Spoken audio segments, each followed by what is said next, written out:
Assalamualaikum warahmatullahi wabarakatuh.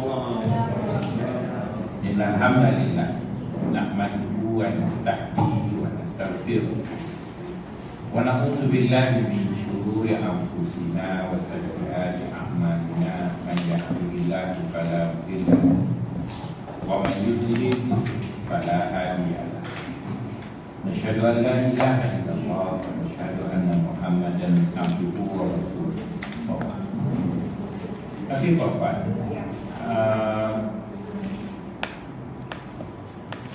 Kita belajar tasawuf ni perkara yang perempuan tak boleh lupa lah bila belajar tasawuf ni ada beberapa asas.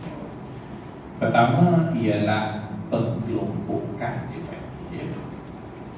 Pengkelompokan itu bukanlah bermaksud pengkastaan, di mana pengkastaan itu bermaksud seseorang itu secara semula jadi berada dalam kelompok tertentu dan dia tak boleh keluar dari kelompok itu.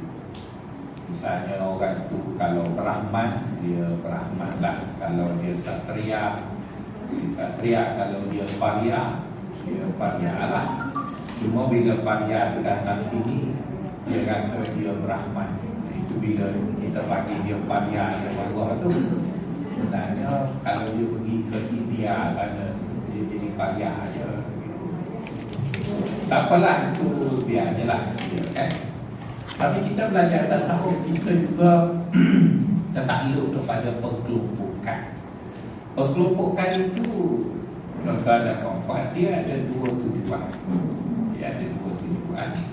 Tujuan pertama ialah memudahkan seseorang itu bergerak dalam ciri ataupun dalam rangkuman kemampuannya. Jadi kalau kita tak kelompokkan, kita bagi Islam itu dalam satu standard, nanti ada orang yang tak boleh nak buat, dia sering menggunakan ketidakmampuan itu untuk menjadi alasan untuk dia tak buat. Jadi supaya agama itu boleh dipraktiskan oleh semua orang, maka setidak-tidaknya agama itu dikategorikan kepada tiga. Dan pengkategorian itu bukanlah bermaksud setiap orang itu dipaksa berada dalam kelompok itu. Tak ada siapa paksa pun. Maksudnya kalau puan kata saya tak naklah ikut Islam macam orang Sufi, saya nak ikut Islam macam orang Wahabi sebab dia satu standard. Okey je, tak ada masalah. Tak ada masalah pun, tak ada siapa paksa puan. Cuma orang Sufi menawarkan sesuatu yang lebih selesa. Macam ni lah puan dia, anak saya, dia nak saya bawa dia pergi shopping unlimited. Jadi yang dia naknya unlimited tu kan. Jadi saya kena penuhi lah, tapi saya tak boleh bawa pergi Soho, saya kena bawa kedai 2 riyal. Kan? Kedai 2 riyal, dia dapat lah unlimited tu. Tapi kedai 2 riyal kan. Sebab apa? Sebab saya M40. Tapi kalau saya adalah T20, saya pun bawa dia pergi Paris lah. Jadi pengalamannya sama sana. Orang yang T20 sini M40. Yang penting anak kita tu enjoy unlimited. Dia bawa mainan, tapi baru RM60. Jadi bermaksud kan, samalah hidup beragama. Hidup beragama ni kita faham bahawa kita berbeza. Jadi bila kita berbeza, saya bagi satu standard agama pada puan. Nanti ada orang yang nakal kata buah aku malu. Jadi macam mana dengan orang? Adakah agama ignore dia? Mesti kena handle dia juga kan? Dan ada orang dia tidak lakukan azab, tapi memang dia tak mahu. Maka nak ignore dia. Jadi oleh kerana itu setiap orang yang ada dalam beragama ini dia tidak sama. Jadi oleh kerana kita semua tidak sama, maka penyelesaian kepada perbezaan itu adalah pengkelompokan. Sebab itu bila kawan saya jadi menteri pelajaran, dia suruh kelas tu sama je, budak bodoh dan budak cerdik tu dalam kelas. Akhirnya cikgu semua mengamuk, payah nak buat test. Bukan nak hina budak bodoh. Budak bodoh ada lah dia punya teknik, cara. Budak cerdik ada cara. Tapi kalau budak cerdik dan budak bodoh tak ada satu kelas, budak cerdik akan ponteng lah. Sebab dia boring 3 kali ulang subjek sama. Betul kan? Jadi bermaksud perkelompokan bukan bermaksud menghina sesiapa, tetapi perkelompokan adalah tujuan untuk meraih kepelbagaian tadi.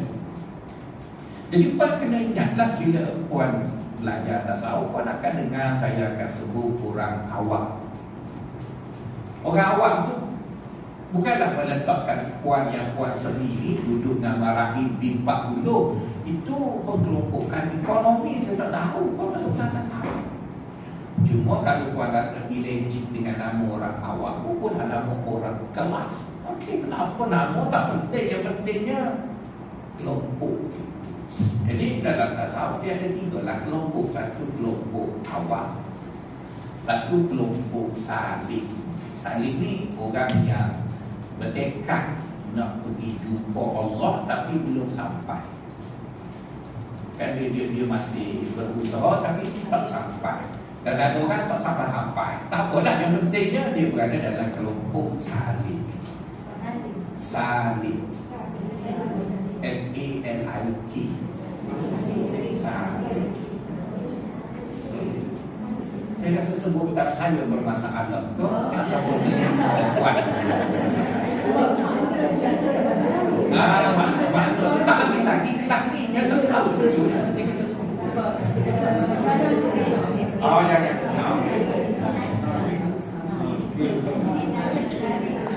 Okey, kelompok yang nombor 3-nya disebut al-awwam.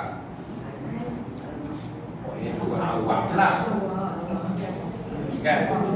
Kelompok kedua disebut as-salik.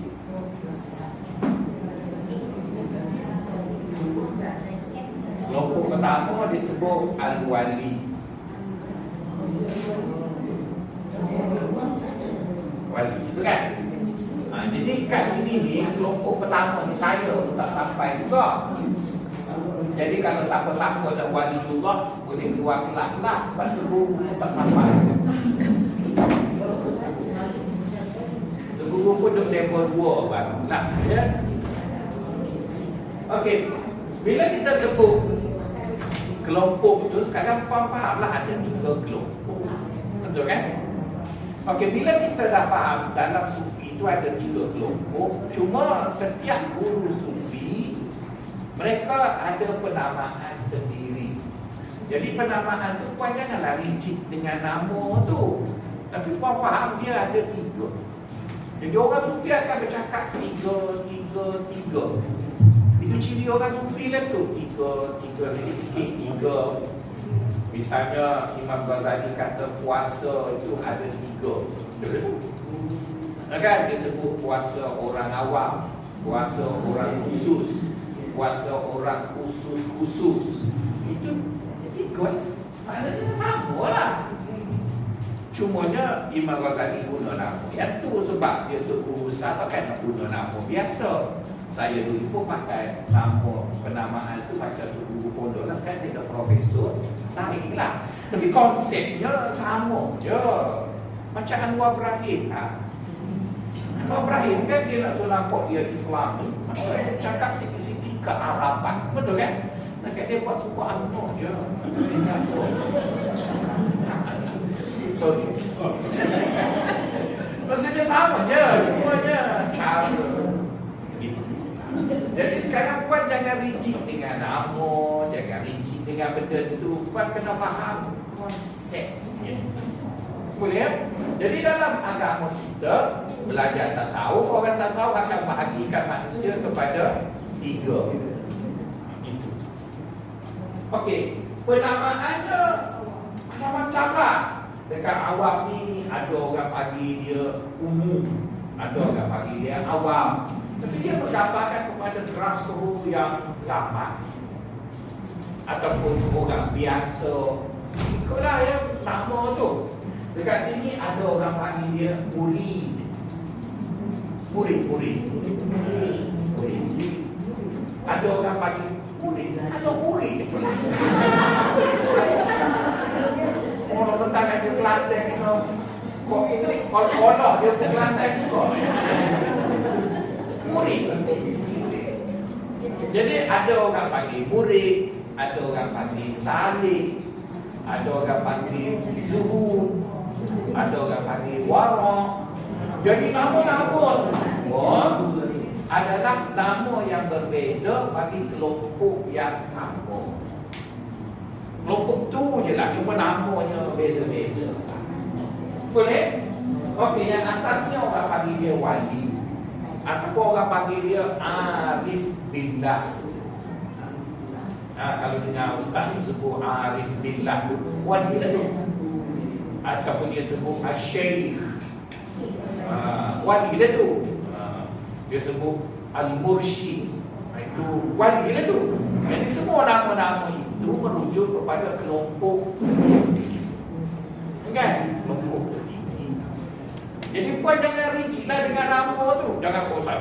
Kenapa ustaz saya belajar satu guru saya ada 7 kelompok? Mana ada? Dia ada 3 je. Apa? Orang tu sebut syekh, orang tu sebut mursyid. Itu nama yang berbeza bagi satu kelompok yang sama. Okey, sekarang puan dah faham. Dalam tasawuf manusia dikelompokkan pada 3 kelompok. Okey, pengkelompokan itu ianya tidak bersifat mulzim, maksudnya mesti. Cuma kalau puan serius nak masuk syurga, puan kena ikutlah dia punya tata cara tu. Macam puan nak pergi Mekah lah puan. Puan kena ikut puan pergi Mekah dengan DIY umrah. Betul kan? Umrah pun 3,800. Tapi kalau puan kecil manis, ada gaun, tak jadi buat umrah puan, dia duduk jadi puan kena pergilah yang 8,000 tu, sebab orang kampas dia pun macam mana, sebab kita tertib. Yang pergi DIY tu anak kita tu, yang lepas universiti tu, yang tak ada dalam perkataan dia apa yang disebut penat. Dia tak ada penat. Pergilah DIY tu. Dia tidur kaki 5 masjid, dia okey je. Yang kita tua dah duit simpan banyak, pergilah yang 10,000 tu. Mesti ada kan. Tapi jangan tak bagi orang muda-muda tu pergi yang 10,000 tu, dia pergi nak yang DIY tu. Jadi kadang-kadang setiap kelompok tu dia ada elemen yang menarik. Betul kan? Elemen yang menarik. Orang dia cerita menariknya begini orang. Jadi masa kita nak tertarik dengan yang menarik tu, kita tengoklah kita ni siapa. Kita tengok kita ni siapa. Memang menarik DIY, lompat konot. Tapi kita tua. Kita tua nak lompat tak masuk. Dia tengok jalan. Jadi tak payah. Betul kan? Jadi bermaksud.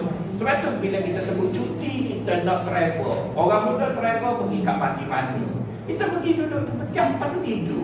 Tak payah buat. Kita pergi travel di hutan, di bukit, asalkan sedap tidur, boleh berzikir.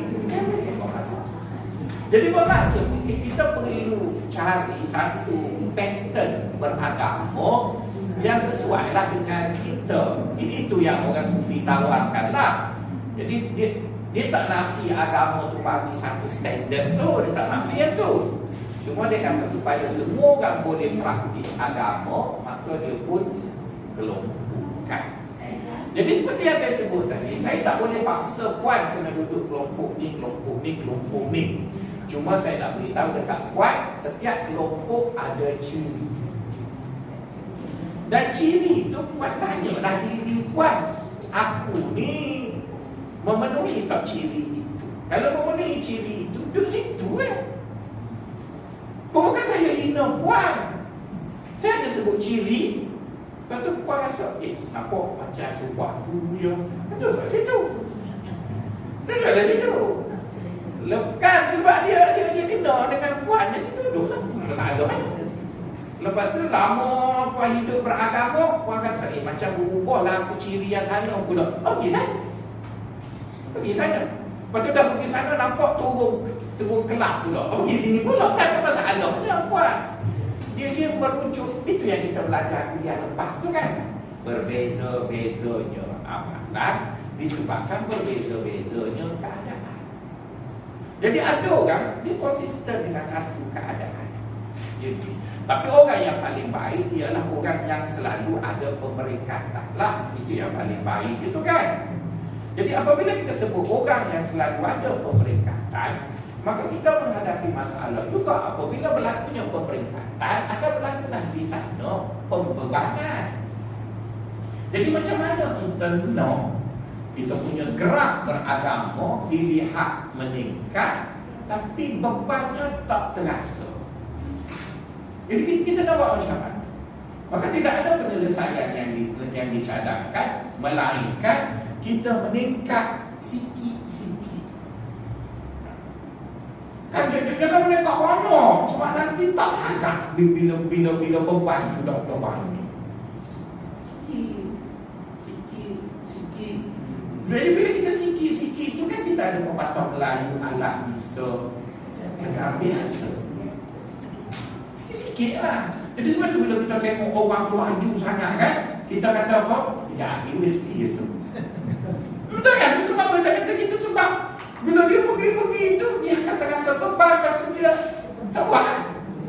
Jadi orang yang naik laju, lepas tu jatuh menjunang, gerak tu tak cantik kan? Kan macam kita tengok gerak ustaz popular, naik, lepas tu kedua. Kan tak cantik gerak tu, artis naik, lepas tu kedua. Tapi ada ustaz yang naik pelan-pelan, tapi evergreen. Kan? Jadi gerak dia tidak menjunang begitu, tapi dia cantik, dia naik. Begitu juga artis, dia tak popular, dia tak kaya, tapi lagu dia selalu kita dengar petang-petang. Aku dia dan lagu. Dan macam-macam lah kan. Jadi kita rasa tenang.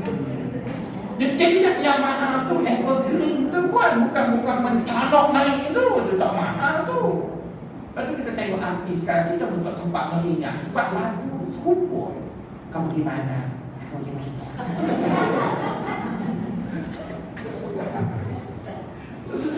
Sebab dia naik cepat, maka dia jatuh pun cepat. Jadi kita orang yang dah lama hidup ni kan Bapak, kita nak gerak kita tu comel. Jadi supaya gerak kita comel, gerak yang paling cantik ialah selalu menaik lah. Tapi dia kan naik gitu, dia naik sikit, tapi dia dilihat naik. Jangan jadi macam kadar duit Malaysia. Betul kan? Tak comel langsung. Naik sikit duduk. Naik sikit duduk. Dan bukan dipanggil gerak duit yang membanggakan. Jadi untuk memenuhi pencapaian yang mempunyai pemeringkatan ataupun meningkat tadi, maka cara langkah pertamanya ialah kita mengenal pasti kelompok yang kita duduk situ. Kita duduk dalam kelompok betul. Sebab apa Bapak kita kena pilih kelompok? Kerana orang akan lebih seronok ataupun lebih ceria bila dia buat sama geng, satu kepala. Kita kan seronok. Contohnya saya nak tanya Bapak, bila orang muhajirin dia pergi ke Madinah, dia pergi ceras. Jadi ada orang miskin, ada orang kaya. Di Madinah pun ada orang miskin, ada orang kaya. Kenapa Nabi bila saudarakan orang muhajirin yang miskin dengan orang Madinah yang miskin? Dia saudarakan orang muhajirin kaya dengan orang Madinah yang kaya. Sepatutnya kalau kita guna logik kita orang bodoh ni, orang miskin pergi duduk dengan kaya. Betul kan? Orang kaya pergi duduk dengan miskin. Kenapa Nabi tak buat orang miskin duduk dengan kaya? Nabi buat miskin duduk dengan miskin, kaya duduk dengan kaya. Sebab orang miskin dia punya mentaliti ialah bila diberi, dia mesti terima. Sebab Kan kita tengok orang miskin, kita beri je, dia membujur lalu melintang patah. Dia tak pernah jumpa sekali boleh kan. Bukan saya nak hina orang apa, tak saya cubalah buat jampan raya. Yang miskin tu rebat sate, dia kopel cucuk tu sana. Lepas bila nak makan, cabut gigi palsu lupa pupuk poli dia. Tapi bila orang ada duit sikit, bila dia pergi ke Luri, dia tak bawa perut yang lapar saja, dia bawa juga air muka, dia bawa juga kereta dia. Jadi bila dia ambil sate 3 cucuk dia pun tengok kereta tu sendiri, dia malu orang. Dan biasanya orang kaya ni kan banyak penyakit, ambil banyak mati awal. Jadi ambil sikit dan sekan. Jadi sebab itu kalau nak makan buffet, kena makan orang kaya. Sebab dia tak ambil banyak. Jangan makan buffet bawa orang miskin, dia rembat tak berbagi. Bukan tak hina orang miskin, sebab saya pun nak miskin. Dan saya ambil sembok ke seorang orang. Iya. Bukan hina. Dan sekarang kalau tuan tengok saya makan sikit, sebab saya dah ada duit dan saya takut mati lah, penyakit banyak. Jadi ambil, padahal bukan sopan pun. Kita tengok tu mati. Jadi ada sikit. Masa saya sehat dulu, macam babi hutan. Itu yang jadi nulak. Jadi sekarang kita bukan nak hina orang, cuma kita tahu karakter orang. Jadi kalau kita nak ajak orang miskin makan rumah kita pack awal-awal. Jadi setiap orang ambil 1 pack.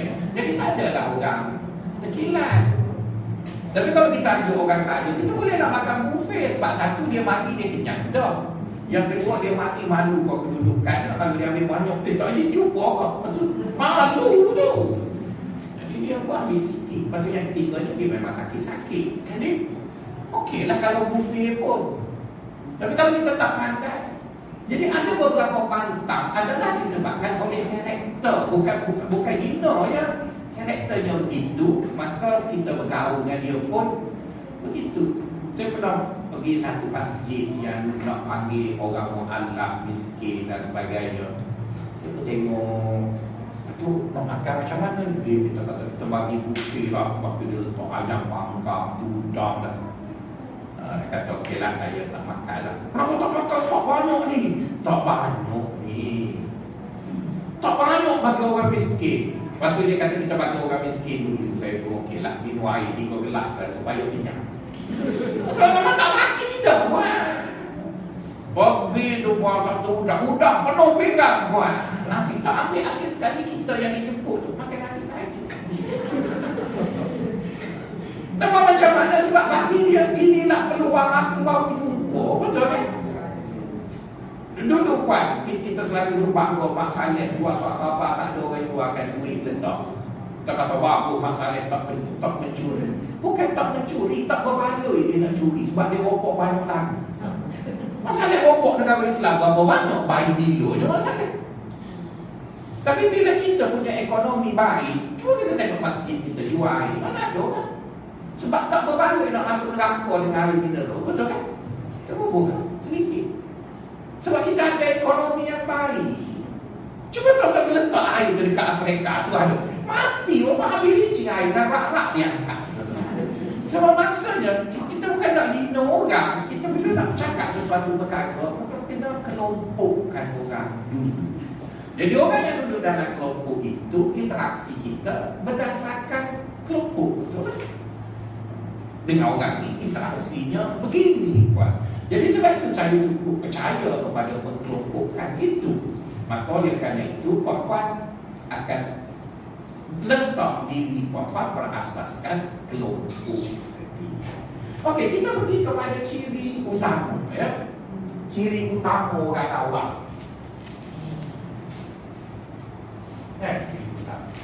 Ciri utama orang awam ada 2 ciri.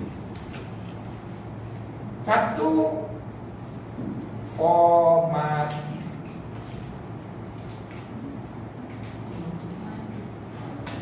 Iaitu orang yang mementingkan rupa. Tapi dia mementingkan rupa. Apa saja yang dia buat, dia fokusnya rupa. Rupa. Jadi puan, jika puan beragama mementingkan rupa, maksud puan orang awam lah. Bukan apa tu. Maksudnya nak semayang, nak tengok lekuk mesti Khadijah ke, lepas tu lekuk pula kok. Rupa bagi satu benda. Tak kau nak semayang, tak boleh cukup, kau tak kena sini, kau tak rupa lah. Rupa bagi satu benda. Jadi jika seorang yang terlalu obses dengan rupa, maka kita panggil dia itu mentaliti orang awam. Salah kan? Tak salah pun. Tak ada apa yang salah ya. Puan je lah. Cuma puan tanyalah puan siapa. Kan ada orang tu dia particular sangat. Di rumah dia, kita ni mungkin kampung dia, kadang nak ambil gula tu, tapi nak sudu buah. Dia pergi ambil balik sudu tu. Dia kata tak boleh mesti sudu teh. Particular kan? Nak makan minyak, kita makan dengan sudu. Makan nasi mana boleh. Dengan air, betul kan? Bila duduk rumah dia tu ada 5 sudu gula. Itu dia panggil orang mementingkan rupa. Adakah dia salah? Tak salah pun. Dia tak ada buat apa salah pun. Tapi itulah dia punya mentaliti. Jadi kalau puan hidup beragama ini terlalu obses dengan formatif, maka puan orang awam. Jadi puan kena masuklah syurga mengikut kecenderungan puan tu. Jangan masuk syurga ikut saya. Jangan, saya bukan orang awam. Tapi saya bukan orang Timur pula. Saya orang minat dalam tasawuf. Saya bukan orang awam lah. Jadi saya tak kata pun siapa salah, siapa tak ada istilah salah betul kat sini. Yang ada istilahnya ialah pengkelompokan. Jadi kalau semua benda buat begitu rigid dengan form, maka itu menunjukkan kuat ciri orang awam. Boleh masuk syurga? Boleh je. Tak ada masalah. Kalau kena-kena dengan rasa syurga. Semua cerita nak rasa syurga berlaku tak? Cuma cerita how. Ya, bagaimana nak masuk? Jadi, boleh kata puan orang awam, puan jangan berkhayal nak masuk syurga macam wali. Puan tak boleh buat. Puan tak boleh buat apa-apa. Puan. Okey, kalau puan kata, awam Ustaz, namanya, konotasinya nampak macam benda. Oh, pukul lah nama benda, raja ke. Pukul lah apa nama pun, saya tak kisah dengan nama tu.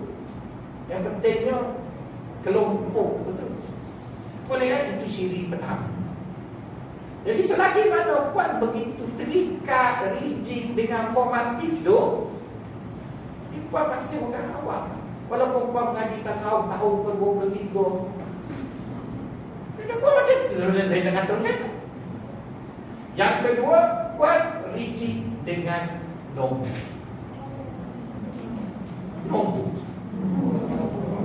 Puasa berapa hari dah? Dia berapa hari dah? Sekok berapa ribu dah? Betul kan? Kain kelekuk ada berapa lah? Maksudnya sikit-sikit nombor. Sikit-sikit nombor. Jadi dua benda itu adalah ciri orang awam. Number dan form. Jadi sebab itu kami ustaz-ustaz ni bila kuliah umum, kami akan fokus pada form dan juga nombor. Sebab apa? Sebab kalayaknya orang awam. Takkan saya nak cakap pasal wali. Kalau cakap pasal wali nanti puan akan kata ramuah, payah. Sebenarnya payah sebab orang awam je. Tapi bila orang tu dah naik ke peringkat sana, tak ada payah apa. Tak payah apa. Jadi sekarang silap ustaz ialah bila dia bercakap dengan orang awam, dia pergi cerita wali. Oh, tu yang buat apa payah ngaji tasawuf. Bawa payah tu untuk guru tuan-tuan tu silap buat kurikulum. Jadi sekarang saya rasa puan kalau orang awam je. Sebab tu saya mengajar kita kok paling payah tapi jadi mudah. Sebab saya tahu level kuat. Yalah awak dah lah, awak cip semua pula. Sejak datang. Jadi bermaksud kita boleh pergi wali tu. Ya. Kan jadi maksudnya itu dia dah level kuat dia. Kalau belajar bahasa Inggeris apa beginner. Bahasa Inggeris kata saya ingat saya lah beginner je. Tapi tak tahu tu beginner lah. Jadi bila beginner tu saya cerita pasal form, cerita pasal bilangan. Apa menarik lah kan? Oh sebab ya sebab pada sini. Nanti bila puan dah naik pula puan pergi duduk kat sini salib. Mana tak suka dah yang ni. Mana tak suka dah yang tu. Jadi tak suka tu bukan kerana benda tu tak baik, kerana kita sudah ada pemeringkatan tu. Contohnya dulu masa saya tak ada PT, saya makan berasaskan nombor, iaitu berapa banyak. Bila pergi kedai orang kubur sikit, kita tengok orang waktu kan. Sebab kita bagi kapur. Nasi macam gunung, kuah macam banjir. Macam orang lauk macam dinosaur, semuanya banyak-banyak lah. Akhirnya jadi besar macam tu. Jadi bila kita pergi tu, dia buka banyak, dia tengok ke perut kita besar. Nak bunuh aku. Sikit dah lah. Bukan makan banyak tu salah. Sebab saya dah lepas zaman makan banyak. Dulu kalau saya minum petang kek pisang 1/2 kilo. Tengok orang dah apa. Sebab dulu kan mentalitinya banyak. Sekarang dah tak makan dah kek pisang, sekerat crispy. Jadi sekerat crispy dia tak ambil dah 1/2 kilo, 1 slice. Yalah. Kalau dulu makan cobek, sekarang dulu makan nak kenyang, sekarang makan nak rasa. Kan lain kan? Jadi lain tu kerana kita lain lah. Tapi tak salah, orang makan banyak, tak salah. Tapi awak duduk level tu lah. Lepas tu kalau kita pergi kedai mahal-mahal, kat mana ada? Dia pinggang besar, makanan kecil kan?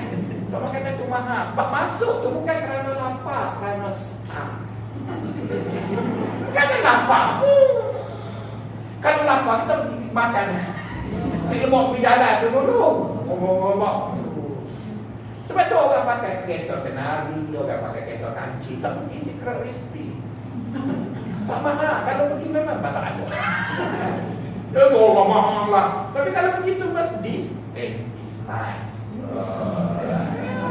Dia tak cakap pasal nombor dah. Kan orang pakai kereta kancing, dia cakap pasal nombor. Mahal lah, bayar banyak, kan nombor. Tapi bila orang dah kaya, dia tak cakap pasal nombor, dia cakap nice, so good, it's okay. Mana ada perkataan mahal tu, kayu apa tu semua mahal. Malu kau orang. Betul kan? Dalam hidup saya rasa biasa je benda tu, dia berlaku. Kan? Jadi bermaksud kalau puan duduk sini, maka mentaliti puan dalam beragama mesti informatif dan juga kuantitatif. Nombor. Kalau puan boleh sembahyang tarawih, banyak rakaat tu puan rasa. Sebab puan orang awam lah. Tapi saya tak boleh beri puan sebab memang level itu, maka begitulah dia berfikir. Tapi bila dah lama puan duduk rigid dengan form, rigid dengan nombor tu, puan pun dah ada pengalaman beragam. Betul kan? Sebenarnya dah ada pengalaman semayang, pengalaman baca Quran, semua dah pengalaman tu dah ada. Maka puan dah jenuh dengan bentuk dan nombor. Maka puan akan naik ke atas tu. Salib tu pula. Jadi bila puan naik ke atas, puan dah tak cakap dah pasal nombor. Puan mula akan bercakap rasa. Kan? Kalau dulu kita sembahyang tarawih boleh 25 rakaat puasa puas hati. Kadang bila kita dah lama sembahyang, kita rasa ya aku nak sembahyang biar khusyuk lah. Mungkin tak sabar dah 25. Jadi dilihat sedikit malas. Jadi dilihat sedikit, malaslah sebab yang mula-mula tu kan kuantiti. Banyak mana kan? Tapi kita dah lama, kita bukan nak kuantiti dah. Kita fokus pada benda lain pula. Yang kita panggil dia pengalaman, kita panggil dia rasa. Jadi kalau puan tua-tua ni, puan masih kuantiti, itu yang sakit lutut. Kita tua. Tapi kalau puan lewat balik ngaji tasawuf, kita masuklah kelas awam. Tapi dia cepat-cepat sikit lagi kelas tu. Sebabnya sebab kita dah tak bercakap pasal banyak dah. Kita bercakap pasal feeling. Kita akan cakap pasal experience. Betul kan? Kita akan bercakap benda tu lah. Tapi sebelum kita nak bercakap pasal feeling, nak bercakap pasal pengalaman, kita banyak dia dulu. Dia tak boleh lah mari-mari tak buat apa. Itu ajaran sesat. Dia kena mulalah dengan yang bawa dulu. Buatlah dulu. Buat. Pasal kerana kita dah ada teori tadi, kita cepatlah sikit naiknya. Tapi tak boleh sikit. Kena duduk sana lah. Macam puan tengok orang berzikir melompat-lompat, saya boleh terima. Tapi lazimnya kita melompat setelah zikir tu masuk ke puluhan ribu. Kan kita zikir mula-mula untuk 500 pertama tu tak gerak apa pun. Tapi tiba-tiba orang bagi tergila tu. Melompat tu dia tak mari pada bilangan 1. Dia mari pada bilangan 10,000. Kan kita semua berzikir kan. Lepas tu bila kita tahlil kan, jadi tu tahlil sampai 70 je. Nak gerak pun tak sempat. Jadi itu yang kata mana ada zikir bergerak? Ada, sebab kau tak pernah lepas nombor 70. Macam kau bawa kereta BMW tapi takut nak potong lori di tol. Jangan hutang kan bukit tinggi kan. Jadi kalau saya bawa kereta kan, duduk belakang lori, kalau kereta mana ada belakang lori mesti orang perempuan. Kita potong kereta dia tu zoom boleh pergi, tapi dia kadang dia bawa 60. Kan? Dululah, sekarang jangan perempuan lain, kalau lelaki pula. Jadi maksudnya buat boleh ada zikir yang bergerak naik, tapi dia bukan pada bilangan puluh, bukan pada bilangan ratus, tapi dia bilangan puluhan ribu. Saya tanya sikit, apakah kesan aplikasi orang yang beribadah sehingga berlompat-lompat? Apakah kebaikan ke, apakah kesan ke? Dia bukan kesan, dia reaksi.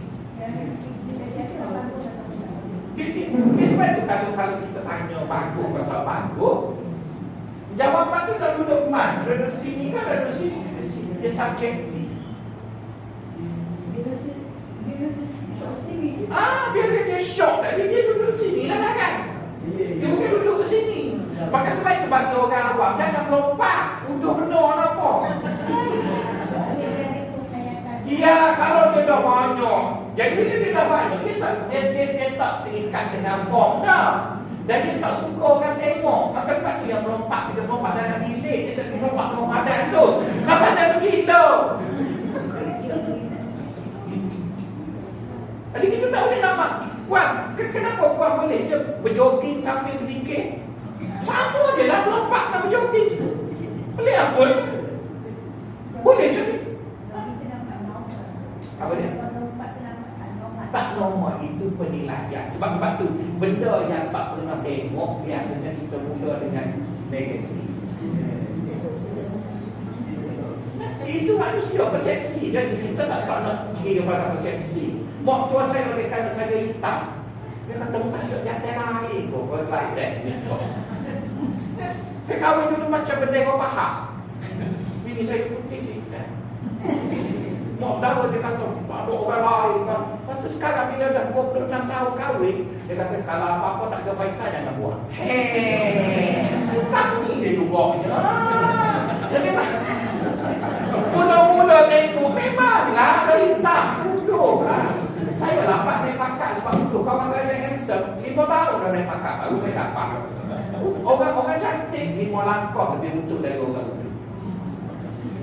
Kesian macam mana? Tapi tak semesti orang uduk tu jahat. Jadi kita belajar dalam ilmu, kita mengatakan satu benda tu baik atau tidak bukan berasaskan saya rasa, saya nampak. Kita pergi kepada pertimbangan yang wajar. Kita rasa kita tak nak buat apa? Tak ada siapa paksa pun. Cuma yang buat tu jangan dulu lompat di jalan tu. Saya ada tasbih besar. Dan saya ada lah 1,000 biji papan. Tapi saya tak lirik kat tekak lagi sini Pak. Si Pak kata tu sami gila Pak. Simpan lah kat bilik saya tu. Sebab bila berzikir, sikit-sikit, okey. Tapi bila berzikir banyak, dia sedap duduk. Saya jadi ikut saja lah saya nak berzikir. Jadi kalau kecil nak tarik tu tak sedap. Bila besar, tapi saya tak tunjuk kat orang ini pun cerita. Sebab kita kan ekspresi. Ya, kepuasan tu. Jadi kepuasan tu orang awam tak cakap. Orang sini tak cakap. Kan? Orang yang mula bercakap tentang rasa, tak akan cakap sini. Apa? Kita bagi makan orang miskin. Boleh tak kita nak suruh dia rasa? Mana boleh mati kita. Orang miskin kan ramai. Kita bagi dia rasa standard dan dia jangan mati. Kalau dia kata, buat kuat dia, beli sendiri. Kita bukan kerajaan. Kita bukan kerajaan apa tak bagi buat. Sedap-sedap kita bagi. Ya begitu. Tapi dia akan rasa sedap sebab dia miskin, sebab dia lapar. Saya tak pandai kalau masak tu pun berani. Memberanikan diri untuk tolong anak murid saya. Tapi anak murid saya makan tu, saya aduh, itu menunjukkan dia tak ada fikir tu. Budak miskin, dia mana ada duit, pagi tak sarapan, makan tengah hari, dia kokok, licin buat. Saya berani tunjuk tong sampah. Sebab lepas dia orang makan, saya pergi tengok bekas, tak tinggal sebiji pun. Saya tak pandai tak nak masak, cuma berani dia sedikit masak. Jadi bagi dia akan tulis makanan daripada syurga lah kena. Sebenarnya saya takut kalau buat makan. Itu menunjukkan betul lah dia miskin lah. Sebab dia miskin, dia tak makan pagi, betul kan? Mesti lapar. Tengah hari kita pergi, dia makan habis lah. Cuma budak ada duit. Kita bagi, tak nak dia. Maka patut saya tak bagi lah budak tu. Jadi orang miskin tak perlu sedang buat. Kita beri dia kata dia lapar. Kita beri. Dan kosnya taklah mahal. Sebab apa? Sebab orang miskin ramai. Jadi kita tak boleh guna kos mahal. Macam saya tak setuju bawa orang miskin pergi hotel, membazir. Sebab sekali bawa pergi hotel habis RM15. Lepas tu esok dia lapar, tak ada duit lah. Kenapa perlu habis RM15 untuk sekali makan dengan RM15 boleh makan sebulan? Baik dia. Jadi kalau dia nak makan kat hotel, dia bekerja, dia macam kita lah, kita beli dia tu sebab kita ada duit lebih. Sebelum kita ada duit lebih, kita melapar juga. Kalau saya duduk kat Mesir, saya mengaji tasawuf, tak ada sikit pun kerana Allah, kerana nak makan. Saya tak ada duit. Saya cerdik, tapi kerajaan tak bagi beasiswa. Kawan saya bodoh dapat. Saya geramnya masalah saya juga sebab tak ada SPM. Mengaji bodoh kan. Jadi tak dapat lah. Jadi bila tak dapat, pagi lapar, ada kelas tasawuf je. Lepas kelas ada makan macam perempuan lah. Orang sufi dia suka makan, tak tahu. Jadi saya masuk kelas tu kerana boleh makan. Oh tak pun awak tak menjadi tegur. Bukan tidur. Jadi kawan-kawan saya yang ada beasiswa, dia tidur. Tapi tiada kan? Dia tidur. Memang saya tak ikhlas pun. Tapi saya jadi tok guru tak saya jadi cikgu sekolah. Tak jadi profesor. Nak sebutnya guru saya tu. Dan dia tak beri benda mahal pun. Dia beri roti sebiji, telur rebus, lepas tu keju masak. Tu dia gulung, beracun, roti tu gulung-gulung keju tu. Pergi duduk kat baik air. Tapi masa tu sedap saya. Sebab saya miskin lah. Masa tak ada duit lah. Kalau saya ada duit, tobat saya tak makan. Tapi Jadi tok guru saya tadi, dia ajar saya, dia kata, kalau aku beri kamu makan ayam, aku boleh beri kamu semua 3 orang. Sedangkan aku ada duit banyak ni, aku nak beri mau ramai, aku bagi makanan yang kamu tak lapar. Cukup. Jadi saya belajar dengan guru saya macam tu lah. Bila saya bagi anak murid saya, kalau orang kata kenapa tak ada buah, tak ada sayur, banyak songeh. Marilah biti tak nak beri, komen dia ada. Aku masuk pun baju. Dari situ dia tak ada duit, kita bantu je lah apa yang mampu. Awak nak buat banyak-banyak pun buat lah. Tapi tak buat-buat juga pun. Jadi bermaksud kita berurusan berasaskan kelompok. Senang. Kalau kita tak buat satu standard, songenya banyak, akhirnya tak buat. Jadi lebih baik kita buat. Jadi sekarang apa faham? Orang awam cirinya dia suka pada bentuk, dia fokus pada bentuk dan dia fokus pada bilangan. Jadi dengan kata lain, orang awam ini pengukurannya keaktifan. Dia dilihat lebih aktiflah, lebih buah begitu. Jadi bila puan faham begitu, maka beragama dalam konteks orang awam ukurannya aktiflah, buat banyak betul. Tapi kau jangan ingat itu je agamanya. Itu untuk satu level. Nanti bila naik ke level yang ke atas sikit, dia dilihat kurang aktif. Dia kurang, tapi bukan tak buat. Dia kurang lah. Jadi bila dia kurang itu, kita akan tanya kenapa dia kelihatan kurang. Kerana dia punya instrumen, dia punya fokus sudah lain. Sudah lain lah. Mak tua saya macam perempuan lah, suka sembahyang malam. Pukul 5 pagi bangun sembahyang tahajud. Bila dia bagi rumah saya tu, dia mengendak bilik baca saya. Dia tengok saya sembahyang 2-4 rakaat begitu. Lepas tu masa makan pagi, dia mengumpat lah kat saya, dengan anak dia. Dia kata, kenapa Faisal malam? Jadi saya terus sekali ingat, buat tak dengar je lah. Jadi kerak sangat dia mengumpat. Sebab dia sembahyang banyak, saya sembahyang sedikit. Saya bercakap, Mak, Tok Guru Mak tu anak murid saya. Tok Guru Mak tu mengaji tu, dia tak ada murid saya dia.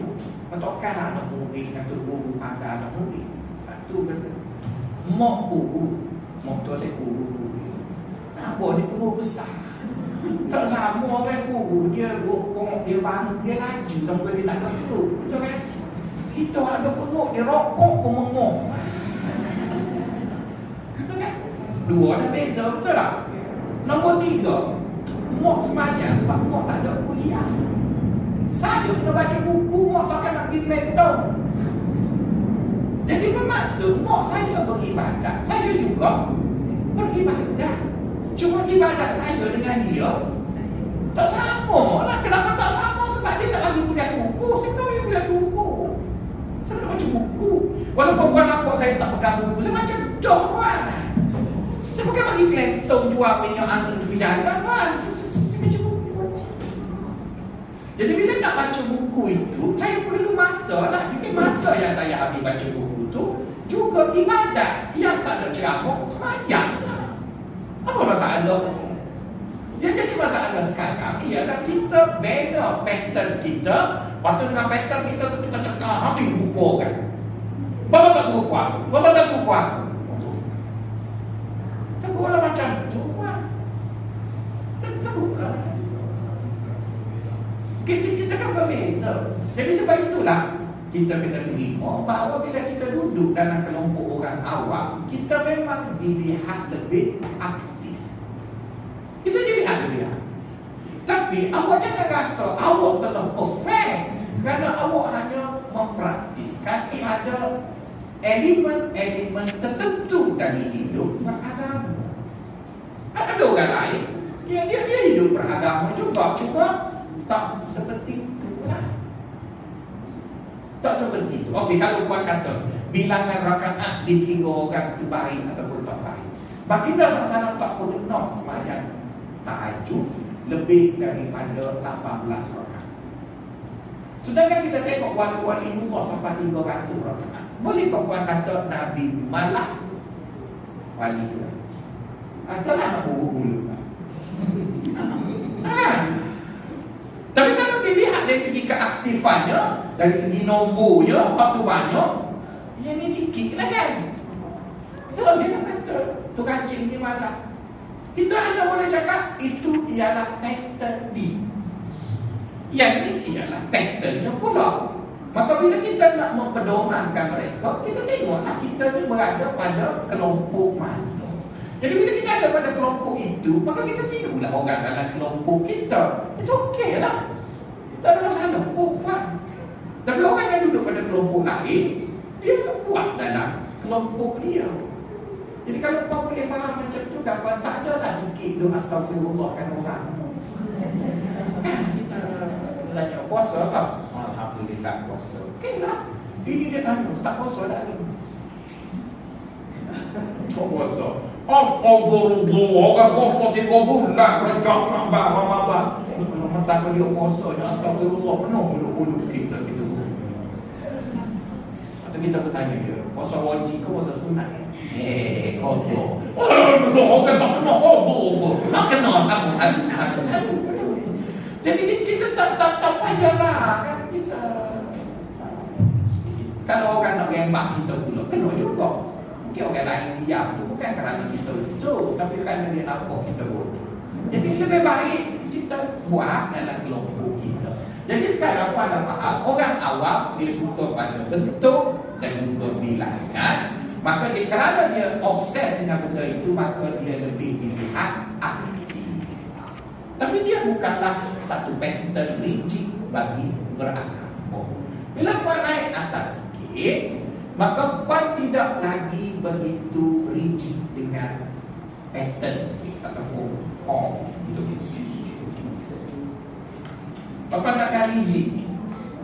Misalnya puasa mula-mula puan datang masjid mesti pakai telekong putih, Khadijah pula, betul kan? Sejadah tu Khadijah lah, semualah sebab mesti baru main. Bila dah lama tu, puan pun dah boring dah benda tu, maka akhirnya asalkan tutup aurat. Kenapa? Kerana manusia tu memang jadi begitu. Dia dah lama dia macam orang naik kereta lah puan. Orang pula-pula angkat kereta tu, dia tak peluk dah bini, peluk kereta, dia film, dia gitu. Dia sih baru boleh kereta. Tapi dah lama, start hidup berhenti. Start hidup jalan berhenti. Sebab apa? Sebab lama dah naik kereta.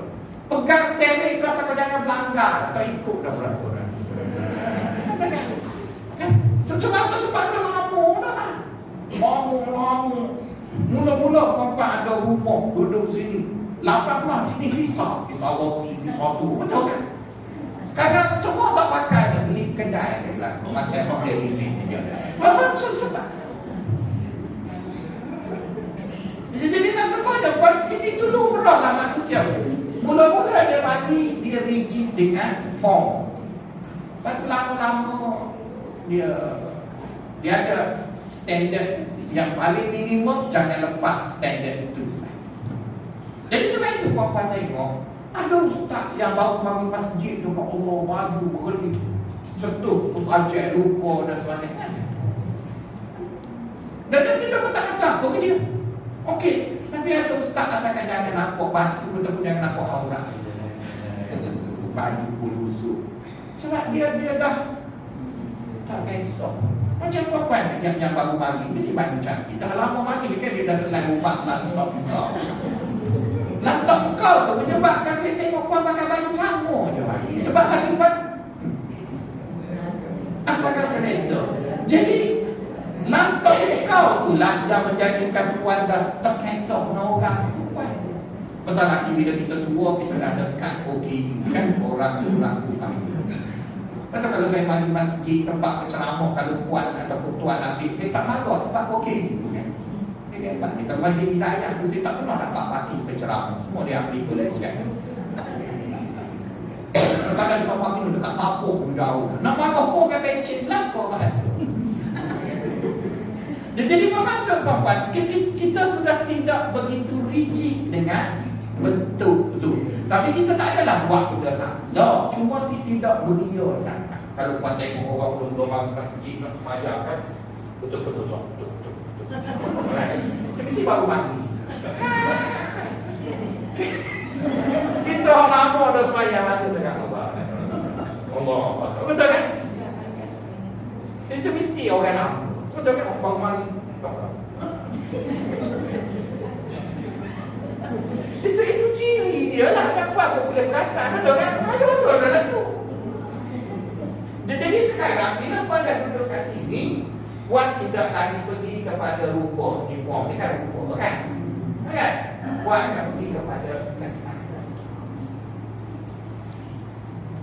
Yang kita buat tu apa? Kesan pada kita.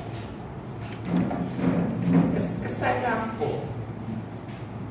Jadi kalau kita dapati kadang-kadang kesan itu sudah tidak wujud disebabkan pengulangan yang bersifat rutin. Maka kita bersedialah untuk merubah perlakuan. Kerana kita tidak rigid dengan form dah. Tapi bagi orang yang rigid dengan form, dia tak nak tukar sebab dia nak pertahankan form tu. Tapi bagi kita yang nak kepada kesan, kita rasa benda yang dibuat-buat tu dah tepu. Dia tak ada apa dah. Jadi bila dah tak ada apa, kita carilah jalan supaya, sebab kita nak feel tu kan. Jadi bila nak feel tu, kita akan cari feel tu, bukan cari buat tu. Kita nak cari feeling supaya kita rasa tu. Kan, puan, kenapa puan pergi Mekah? Kalau pergi Mekah, kalau dia pergi Mekah dengan betul, dia akan kata, alhamdulillah, sedap lah semayang. Puan cari sedap tu. Lepas tu akan kata, ada ambil gambar. Lepas tu masuk nak ambil gambar. Ya, sebab dia pergi Mekah, dia nak cari semayang dia tu sedap tu. Tapi ada orang setiap 30 saat upload dekat Instagram tu, cara apa dia tu. Dia tidak mahu. Yang pergi betul tu dia cari. Jadi kita nak pergi tiap-tiap bulan, mana ada PT, betul kan? Jadi puan pun carilah. Tak ada dekat Masjid Hidayah. Sebab Masjid Hidayah dah begitu, mari dekat masjid. Sini pula Ehsan Habib pergi lagi. Kenapa yang pergi sana, pergi simpan tak konsisten dengan satu masjid? Bukan masalah masjid, masalah perasaan bila di benda sama. Puan, saya cakap saya betul lah puan ya. Orang selalu ajak saya masuk team. Dan saya pun pergilah sekali-sekala. Saya macam orang gila je take it seorang. Radio pun saya rasa macam mana orang kerja DJ tu kan. Dia boleh bercakap seorang. Dia tak nak. Jadi akhirnya oleh kerana saya tengok puan belajar masuk sampai begitu, saya juga duduk dengan puan sebab lebih. Ya, walaupun kat sana bayar mahal, aku bukan nak pun. Sebab yang ada dok ni pun wujud dah. Beda dengan puan sebab puan. Ya, dia rasa puan. Puas tu, bukan kerana duit puan. Dia kerana itulah. Jadi kita tak terikat dengan rupa dah. Tapi kita tak adalah buat jahat. Cuma kita akan mencari di mana perkara yang boleh memberi kita kesan yang lebih kuat. Maka kita akan cari kawan. Kadang-kadang kita duduk dengan kawan-kawan tu bawa kita dah dapat ingat Tuhan, kita cari kawan lain.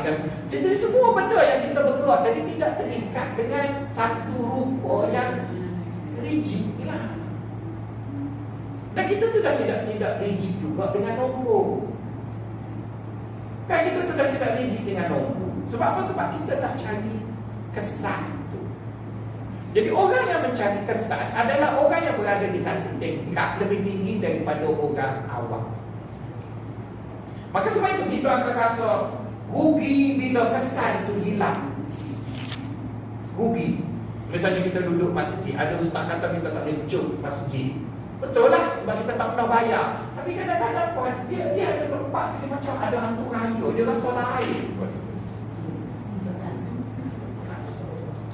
Lepas tu bila kita duduk dengan orang yang kita suka, kalau dia berapa, itu hak kita yang kita duduk mari. Masalahnya asalkan kita tak nafikan orang lain. Sebab ada kadang-kadang kita duduk sebelah orang rasa nak pintar pada tu. Yang tak saya sama kena yang jenis nafas khusus tu kan, ada seorang tu. Dia suka sangat dekat saya. Setiap kali saya pergi masjid dia peluk kita bertemu. Tambah lagi kita ceramah agak jauh. Kita semayang dia duduk sebelah kita. Nak berhabis 23 rakaat atau Allah. Tak ingat ada Tuhan.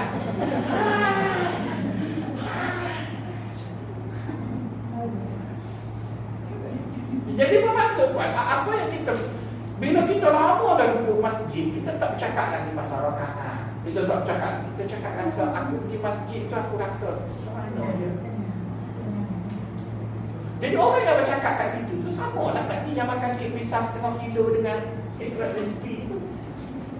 Ataupun pergi makan kat cottage ke apa benda, tak kisahlah. Yang kita pergi cari banyak kedai tu kan. Sebab kita bukan nak makan banyak pun, nak rasa. Lepas tu kita marah pun kalau pergi kedai viral, dah lah mahal makan apa. Marah tu sebab kita kan tak boleh makan banyak sebab sakit. Dah lah makan mati awal pula. Oh, marah semua. Tapi kalau dia masuk sedap, kita puji melami. Baguslah, apa. Ambil almi 20 ringgit dia masuk sedap. Betul kan?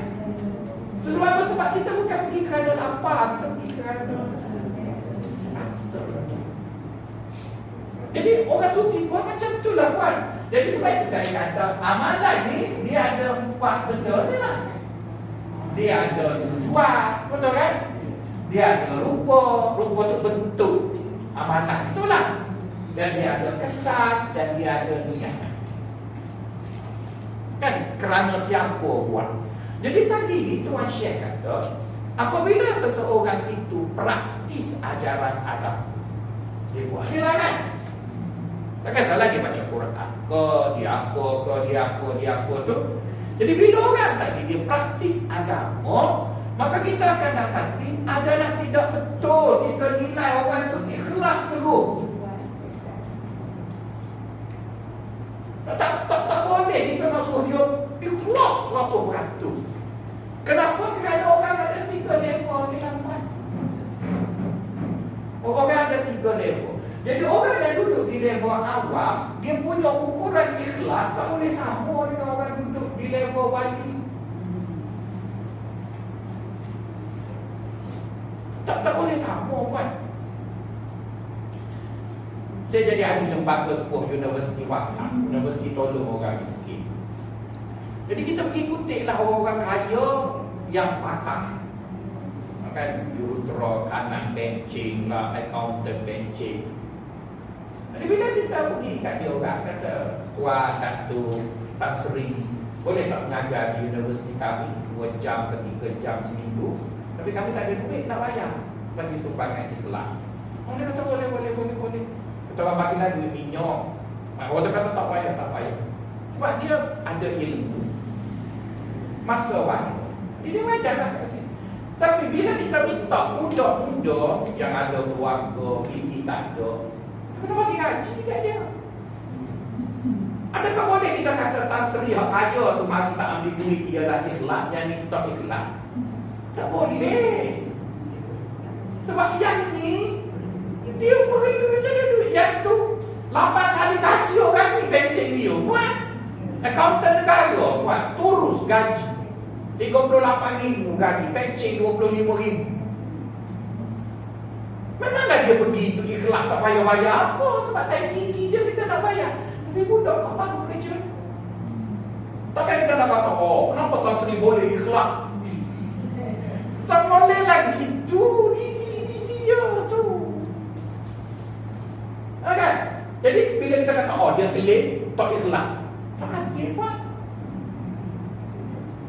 Jadi ukuran ikhlas bagi pencara muda ialah sanggup berbakti, tidak dibayar dengan bayaran yang standard, tapi bayaran yang cukup untuk dia hidup.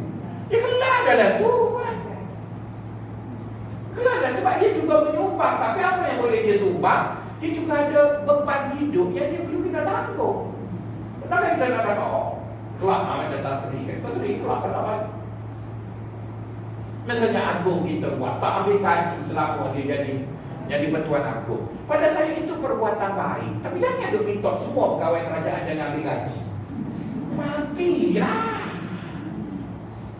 Dia memang tak ambil gaji agung, tapi dia gaji banyak, tak faham tu. Dia suruh tak faham.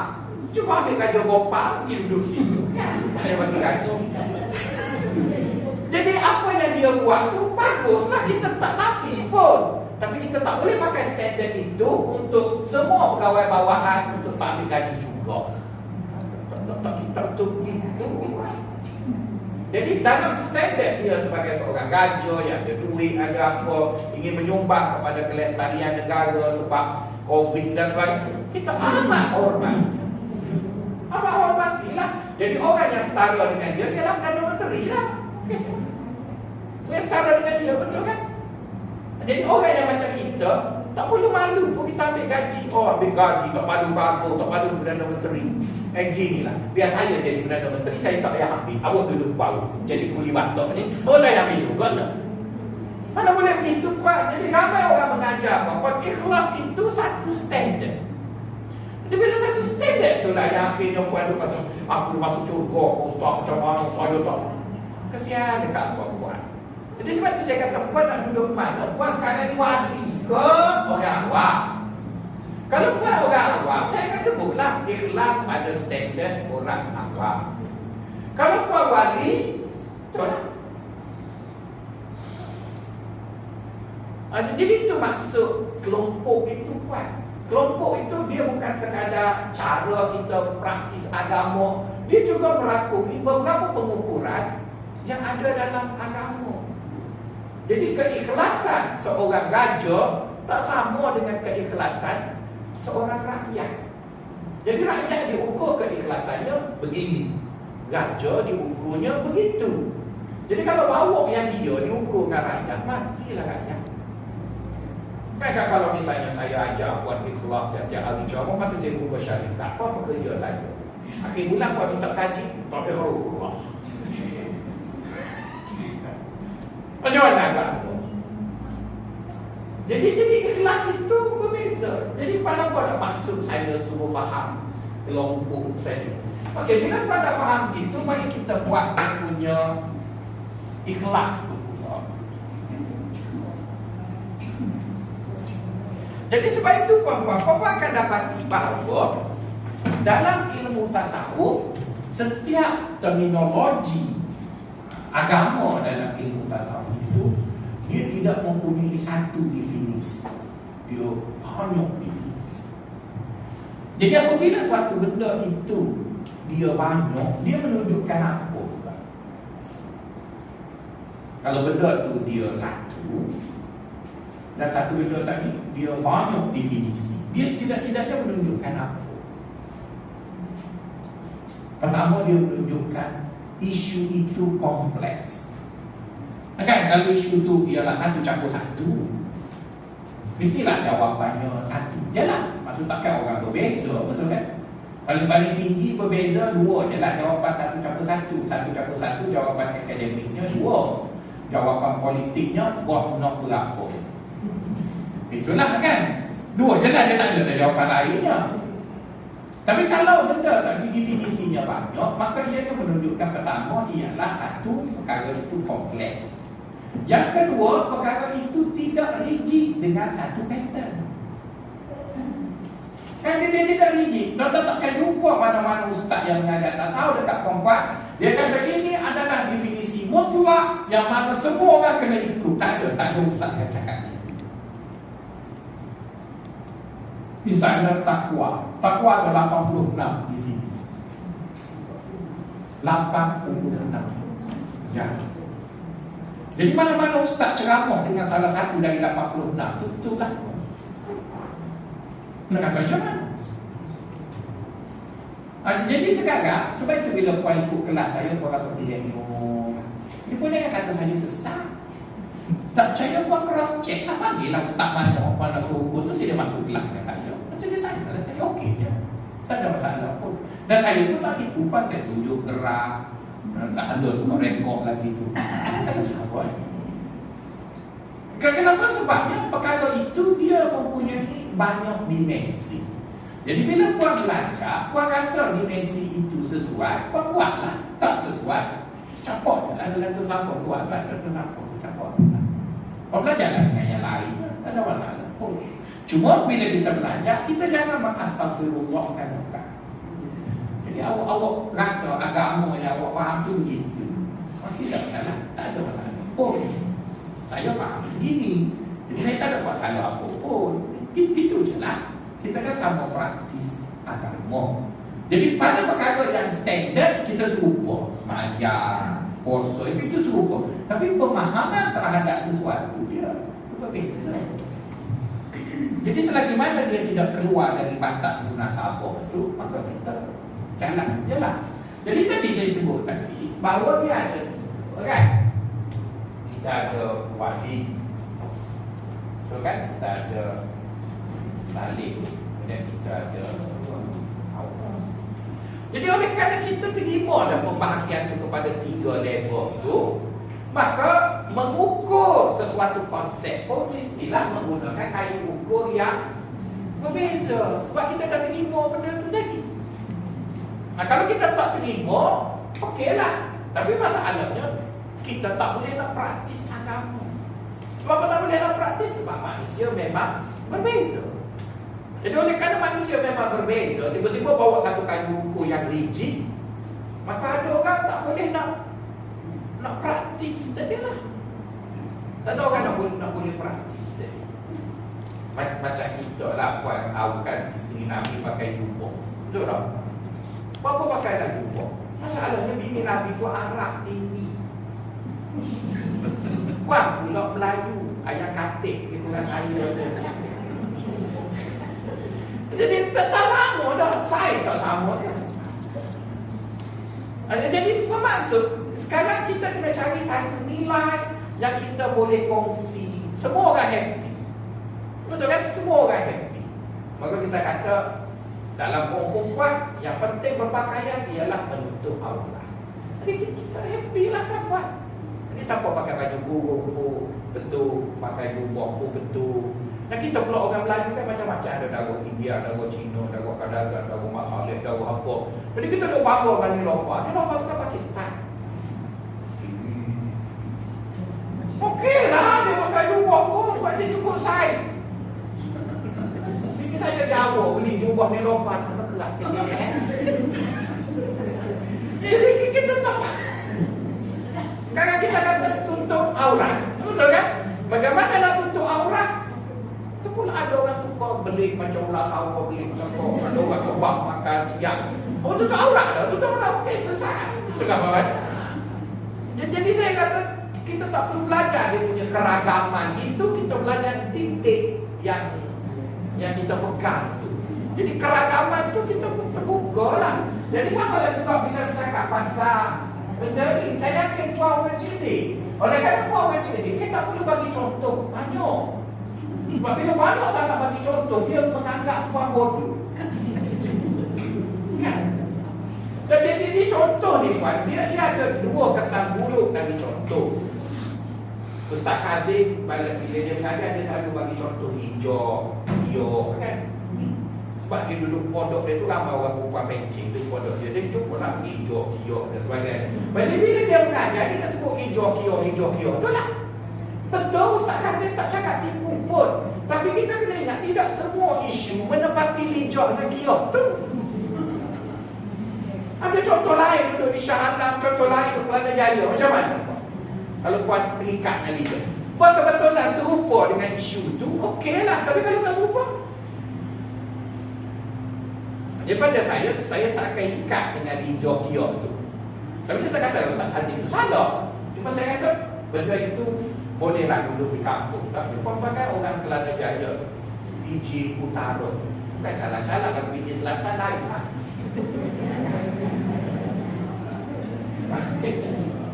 Dalam PJ Selatan tu kan Taman Mega, apa semua kan.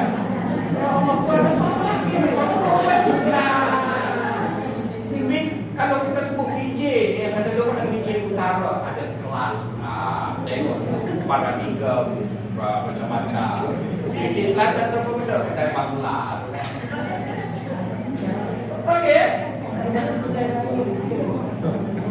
Okey, jadi apabila kita sebut ikhlas tadi, Maka kita kena cari satu nilai yang semua level ni berkongsi nilai. Kan kita mengaji matematik, dia bagi nilai 10. Apa dia? Aku benar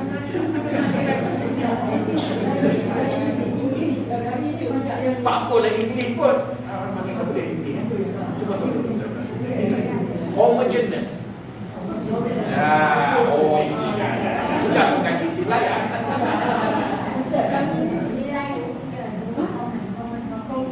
Common tu boleh. Kalau dalam research dia panggil homogeneous. Itu nilai yang dikongsi oleh setiap populasi. Okey. Nilai sekunya. Sebab apa nilai sekunya? Sebab nilai itu boleh di sini, boleh di sini dan boleh di sini lah. Kita tak boleh bagi contoh sebab contoh rigid. Tadi kan kita sebut tadi kan. Jadi bila kita kata nilai sekunya, kami punya cari ayat Quran, maka jumpalah ialah buat sesuatu kerana tujuan mulia. Jadi kata kuncinya ialah mulia.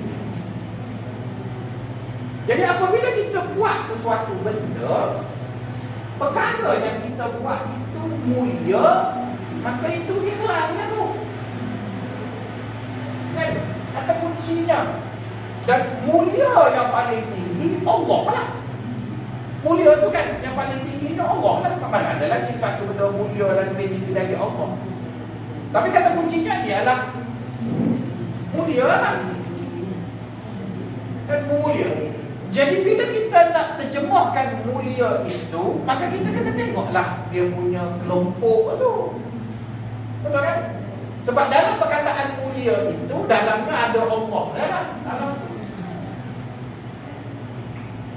Jadi kita pun terjemahlah. Pada orang awam, apabila dia buat sesuatu kerana apa yang diizinkan Allah, kemuliaan. Kan dia buat sesuatu kerana Allah izin dia buat benda. Misalnya kita pergi kerja kerana nak cari rezeki yang halal. Ikhlas. Betul kan? Sebab rezeki yang halal bukan mulia. Dan agama pun suruh benda tu. Jadi kau tak perlulah saya pergi bekerja ini kerana Allah. Tak ada harap apa. Anu gitu buat. Kalau kau cakap tak ada harap apa-apa, okey, tak payah ambil gaji. Tuan. Oh, bercakap besar. Saya pergi kerana nak dapat rezeki yang halal. Semua salah. Kan ada hati Nabi Man kharaja min baiti liyakuffa ma awajhihi fahuwa fi sabilillah. Siapa yang keluar daripada rumahnya mencari rezeki untuk menjaga air mukanya agar tak minta-minta dengan orang, maka dia di jalan Allah. Siapa yang keluar daripada rumahnya untuk menjaga anak isterinya, beri nafkah yang baik pada anak isteri, maka dia di jalan Allah. Itu okey. Tapi benda itu pun dia bukan untuk wali lah. Dia untuk orang awam. Jadi orang awam pergi kerja kerana nak dapat rezeki yang halal, pergi kerja supaya orang hormat kita, tidak hina kita kerana ada kerja. Itu ikhlas lagi. Kan kenapa beranung? Sebab ada zuriat nanti mati, ada orang dulu baca Fatihah. Itu okey ya. Oh, tak ikhlas mu. Oh, ni terumah tak ikhlas ni. Habis kau ikhlas beranung untuk kerana Allah. Apa tu maksudnya? Mu tak payah buat apa kan? Aku je kena buat begitu. Tak betul gitu kan? Allah izin kita mungkin dengan anak kita tentang jasa kita. Orang izin kan? Tapi dengan syarat mak tu berkorbanlah untuk anak dia. Mak tu berkorban. Jadi ada orang kata, oh tak boleh untuk apa-apa dengan anak sebab tu tanggungjawab mak. Siapa belinya asal kahwin? Tanggung duit lah. Jadi agama tu tak macam tu kan. Bila orang tak diberi, maka dia berhak menuntut. Maka sebab itu Allah mungkin jasa mak. Amalan kubuh wahnan wa fisaluhu wahnan. Mak mengandung kemuku lebih Saya bapak mengandung perempuan. Wong kan perlu hakikatnya tu Allah. Kita boleh faham lah mengandung tu lah. Kan tu tak tahu lah tentang juga namanya. Tapi tak nak sebutnya. Kenapa Quran sebut tu? Sebab nak beritahu benda tu mulia kan. Jadi bila benda mulia, kita buat dalam konteks kita orang awam. Maka pada saya kita nak. Tapi kalau kita buat benda tak mulia, kenapa pergi kerja di pejabat Perdana Menteri? Kerana nak cari rahsia untuk halakkan tuan berani. Tu tak boleh lah, itu tak ikhlas lah tu. So benda tu tak mulia kan. Tapi kalau kita pergi kerana nak berbakti, okey. Kan? Jadi bila puan duduk sini, kemudian dah lama tu puan pun naik kat sini. Kan dia naik, maka dia tunjuk ukuran, berapa dia pula. Tapi kalau ukuran itu sama betul kan? Dia naik kat sini, puan akan buat ialah kerana mendapat redha Allah. Betul tak? Jadi bila kita bercakap pasal redha, pasal apa benda tu, kita dah pernah duduk. Dan pada ketika itu kita sudah tidak begitu terikat dengan dunia. Puan, kadang-kadang kan puan bila duduk dengan suami tanya, ayah nak apa? Puan kata ikut abang. Puan rasa ayah ikut abang tu puan boleh sebut apa puan sebut. Tak boleh, kalau suami baik bolehlah sebut ikut abang sebab dia akan begitu. Tapi kalau suami kedekut tak hidup masih kena sebut puan. Suami puan kan baik-baik. Sebab tu puan kata, yalah, I tak kesok. Sebab dia baik. Tapi kalau dia kedekut, I nak 11 pertama. Nak sebut. Jadi pada ketika itu, adakah isteri yang sebut, dia dianggap tak baik? Sebab dia lelaki tu, dia nak tak baik. Sungguh puan, saya suami yang baik. Saya kata, kenapa? Saya tahu, ikut dia lah. Sebab kalau nak opok, baik opok bini saya sebab tak opok dia tak ada RM65,000. Saya ada laju beli dia stok. Beli tak ada rumah sakit. Ada RM65,000. Belah tangan, telefon mahal, kereta lagi. Saya kata saya tak hidup berhenti. Jadi bermaksud puan, kita dah beri semua benda dan kita tak fikir apa nak hidup. Barulah dibuka ikut apa? Sama dengan perempuan. Puan dah beribadah, puan dah buat baik. Lama-lama puan dah tak kisah dah dengan dunia. Betul kan? Maka masa tu baru puan akan cakap, saya tak penting apa-apa. Yang penting redha. Jadi bila orang tu bercakap redha Allah, tengok dia. Kalau dia sebenarnya tak layak, dia itu politik. Nah, itu kita je. Perkataan tu memang bagus. Tapi bila orang tu menyebutnya ketika mana dia dah tak enak dengan dunia, betul lah tu. Tapi kalau dia tengok gila dengan dunia, dia sebut itu, dia hanya memukau kita dengan kata-kata. Wa minan nasi may yujibuka qawluhu fil hayatid dunya. Ada sebahagian manusia kalau bercakap kita pun terbuka. Jadi perkataan terbuka ialah ikhlas. Betul kan? Orang lelaki nak norak perempuan, jomlah I tolong you, I ikhlas.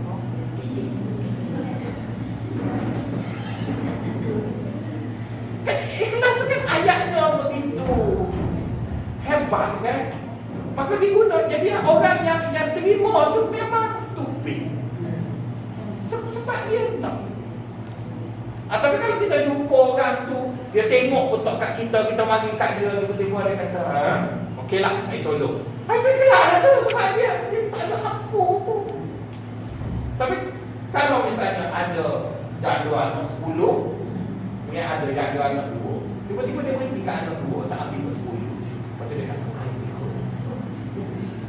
tak kaya gelap lah tu 10 kau tak ambil.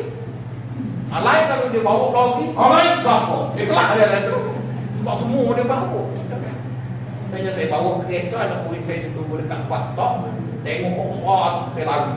Aku comel, pergilah, tak ikhlas tu. Yang betulnya saya buka pintu kereta, masuk! Semua masuk. Ikhlas lah kan? Sebab tak jawab pun. Jadi bermaksud buat yang kita sebut redha Allah nak dapat syurga itu betul juga. Tapi dia tak berlakulah kat sini. Sebab orang kat sini dia lebih material. Jadi bila dia lebih material, kita nak suruh dia bercakap dengan abstrak, dia tak faham pun. Macam anak kita, cucu kita pun nak jadi apa besar, nak jadi polis. Pada kita pun tu baik, itu kan? Sebab polis adalah ikon baik. Jadi boleh lah. Walaupun sekarang kita tengok polis ambil rasuah, itu biarlah, tapi ikon baik je lah. Tapi bila dia dah masuk universiti, dia pun mula berfalsafah. Saya tak nak jadi polis dan saya nak jadi orang yang berbakti kepada negara maupun risuk. Dia pada universiti lah. Baru dia abstrak kan? Dia kat bawah ni, dia tak berhenti nak cakap. Maka dia cakap, jadi bermaksud pada kita dapati bila orang tu buat sesuatu tak langgar agama. Kan tak langgar agama, maka dia kelas tuan. Ada orang kadang-kadang bila nak kahwin kan, kita bawa lah si lelaki tadi jumpa mak ayah perempuan. Jadi si ayah perempuan tanya, kerja apa? Kan? Soalan tu tak ada terkilah apa. Oh, tak ikhlas nak kau tu. Salah kau tanya kerja. Bukan hina pun, kerja tu sebab setidak-tidaknya mungkin nak tahu anak aku nak ambil comel ni, kosnya mahal. Aku pun pening pengok dia. Kau nak ambil ke benda tak ada mampu tu yang jadi blue hippo depan ni kamu tu. Sebab nak suruh cantik mahal kuat. Tu ramai orang lelaki tu kata, kenapa lah bini saya tak cantik? Nah kita pergi ke deku. Sebab nak suruh cantik ni mahal apa? Pergi sekolah, masuk gede. Mahal berlaku tu kan. Itu yang masa muda dulu kita ambil cantik. Lepas tu dah duduk dengan kita jadi uduh tu. Sebab kita tak bagi kos nak suruh cantik. Itulah. Sebab tu buat tengok kan orang kaya semua cantik. Betul kan? Sebab dia ada duit nak suruh cantik. Itulah. Cuba orang kaya tu suruh dia miskin. Oh kita tu kan. Saya tengok kawan saya yang ada duit tu kan. Handsome, segak, jempah kan. Tengok kita banyak miskin. Dia orang mana orang pula kan. Lama sebuah, bila lama puan kat sini, puan dah duduk kat sini. Di sini, dia dah tak ada apa-apa. Hanya ada dia dan Allah. Betul lah. Betul lah tu. Jadi sebab itu, bila kita bercakap tentang ikhlas, kita tahu ikhlas adalah kedudukan tertinggi dalam amalan hidup beragama. Namun untuk sampai ke sana, puan tak boleh terus lompat ke situ, tapi puan bergerak dalam kelompok yang puan rasa puan duduk di situ. Puan bergeraklah dulu, bergerak. Lepas tu puan naik, puan akan adalah pemeringkatan dan sebagainya. Macam puan mula-mula bagi masjid dulu, puan akan tanya, buat amalan ni pahala yang apa? Betul kan? Seolah-olah pahala itu pendorong untuk puan buat. Tapi ikhlas tu, kalau tanya pahala tak ikhlas, habis kenapa dia sebut pahala? Dia tak dia sebut. Jadi kita ikhlas lah masa tu. Lepas tu dah lama puan buat, puan pun tak ingat dah pahala. Betul kan? Tapi puan dah mula buat kerana puan dah rasa seronok. Jadi seronok itu adalah pemeringkatan ikhlas lah. Cuma dulunya lain. Jadi sebab itu bila kita pujuk kawan-kawan kita yang tak mari masjid lagi, kita kata, nah marilah jonya kau nampak serabut, cuba baca zikir ni. Dengan zikir ni Allah bagi. Jadi kita kata dia tak ikhlas sebab benda tu ada kan dalam agama. Jadi bila dia buat kerana itu, boleh diterima lah di peringkat awal. Tapi takkanlah dia nak buat kerana itu sampai bila-bila. Mula-mula buatlah. Buatlah yang itu, buat. Lepas tu saya kata puan-puan adalah orang yang bijak ya. Saya kurang tanpa contoh pun. Cuma masalah dia mudah lupa. Mari sekali lagi. Tak apalah. Okeylah. Assalamualaikum warahmatullahi wabarakatuh.